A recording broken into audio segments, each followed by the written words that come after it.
Hello, my name is Dawson Mazer, and I'm here to present about architecture's impact. The reason I chose this is because my dad owns a demolition company, and I've been around architecture my whole life, and I've seen numerous huge buildings being taken down, which probably, I think, sparked my interest. And at such a young age, seeing buildings fall and be made, I think gave me more appreciation towards architecture. The past couple years, I've grown a lot closer with architecture and was even able to help build 3 different apartment complexes with my dad. So that was pretty cool, seeing the whole process of the start to finish of building a building. And the past couple of years, my cousin, my sister, and I, we've been exploring abandoned buildings, which all around Buffalo. Exploring these buildings have really piqued my interest because just like walking inside them and seeing all like the cool like kind of different styles they have really interested me, and it's kind of like so much different and kind of sad to see how they're not in use right now, but it's still really cool that they're still around and they haven't been taken down. And researching a bunch of possible exploring sites has really taught me a lot about architecture and all the buildings around Buffalo and different kind of like styles used in them. So when starting my thesis, I decided to drive around Buffalo and visit and photograph a bunch of buildings famous for their architecture.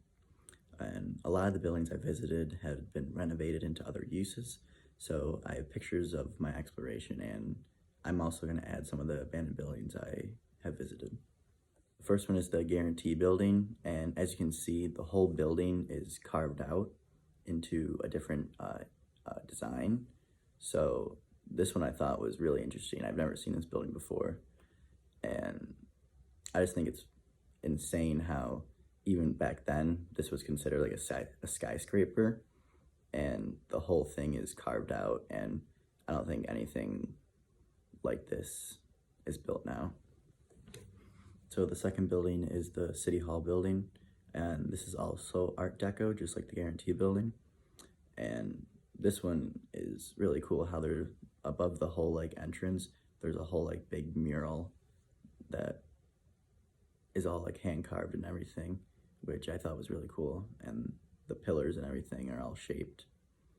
I thought this building was really cool too. The next place I visited were the row houses on Delaware Ave, and these all used to be like wealthy people's houses, but I think now they're all just like little shops and like bakeries and stuff. But there aren't many row houses left because when there's a fire in like one of them, it kind of spreads to all of them and burns the whole place down because they're all connected. So it was a cool design back then, but as of right now, it's not the smartest idea.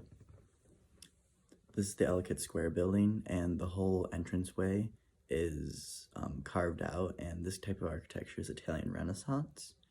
And having this whole entranceway carved out and looking like this is the type of thing that attracts people's attention and like pulls them in towards the building. And I think this is very neat how they took all this time to carve everything out and make this building like this. And I actually got to go inside this building, so I'll share some pictures from that. This is the central court right when you walk in, and the whole roof is glass paneled, so the natural light shines through. And then the whole floor of this central court is an intricate mosaic marble floor, which is really nice, and it makes this building an architectural masterpiece inside and out. And in this whole central court, just like a bunch of like little like coffee shops and stuff, but the whole building is still being used as like office space and stuff. This is the Buffalo State Asylum, and it closed down in 1880 from being a hospital, and then in 2017 it opened up as Hotel Henry, and I think this is actually really cool because what used to be like a creepy asylum is now a hotel that you can like stay in, and there's even a restaurant and everything. This is probably my favorite building in Buffalo, I just love the giant towers with the green tips. And I've gone to the restaurant before. I have not stayed in the hotel. I'm wanting to. I just like the creepy vibe you get when you're around it. As of right now, Hotel Henry is only the middle section of the asylum, and both the wings are still abandoned. So I'm wondering when they're gonna maybe do something with those, or are they gonna stay abandoned the whole time? So the first abandoned building I'm gonna show you is uh, it's an old abandoned theater on Broadway Street, and this is actually really cool because they have all the original seats and everything in it. The stage is still there, and on the other side of the um, building, there's actually still the purple glass that they had for the windows, and it shines in, so that's pretty cool. And if you can see, right in the middle of the photo, there's actually an old piano still there, so that was actually really cool to see. And on the roof of it, there's a huge dome, which is a really cool design. So I thought this place was really cool when we went in. The second abandoned building I'm going to show you is the Buffalo Central Terminal, and this is Art Deco. This is the main part of the building. This is closed off because this is the part that they're trying to renovate right now. But all the mini buildings and all the actual train terminal, those are all abandoned, and we were actually able to get into those. And I think we've visited this building, I think 5 times now, because it's just so big and there's so many buildings to explore. So I think we've gotten through most of it, but this is definitely really cool. I'm going to show you more pictures of the insides. So here's one of the pictures of the inside of the Buffalo Terminal. And this one is of stairs going up to one of the platforms that you would catch a train at. And I think it was kind of cool how they still had the lettering to station. And I think it's pretty cool, honestly. Yeah. This next photo is, I'm pretty sure it's one of the platforms. And you can see the big glass windows and the kind of arches that it had all the way down. And I thought that's kind of cool how they were able to make the brick arch back then when they built it. And this last photo is just a picture from the outside of the whole train station with the giant tower and all the office buildings and the platform and everything, which is kind of cool because you can see the train rail coming out of it, and I thought that was kind of neat.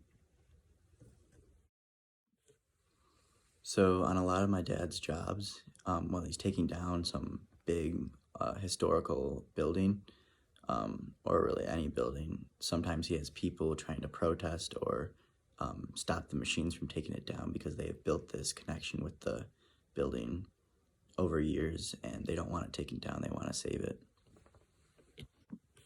These connections people make with architecture is one of a kind. The connection made between the building is so special because it can happen from anything, really. If you work there for a long time or if you just like how the architecture looks. And even if it makes you happy or it creeps you out like the asylum. But I understand why people try and stop him from doing his job. A lot of buildings in Buffalo have this unique architecture that probably isn't around or made anymore. So keeping these buildings up and not taking them down is gonna keep Buffalo with its unique architectural history. But some of the buildings, when abandoned, they just aren't cared for anymore. So they are collapsing and they need to be taken down. So sometimes you have to lose some of the architecture, but keep some of it. I know it's very expensive to try and save these buildings and renovate them, but keeping some of this architectural masterpieces around Buffalo, I think is a very interesting way of showing Buffalo's history instead of getting rid of it. This whole process has taught me a lot because when my dad would come home and he would tell me that people are trying to stop him from taking down caving in buildings and stuff, I always thought that was weird and why would people want to save buildings, old buildings that are already coming down? But now that I've learned a lot about the connection between people and the buildings and experiencing it firsthand about looking at all these buildings and experience how they make me feel and stuff, I understand what they're doing and what they're trying to save, and I want to keep some of these buildings around too.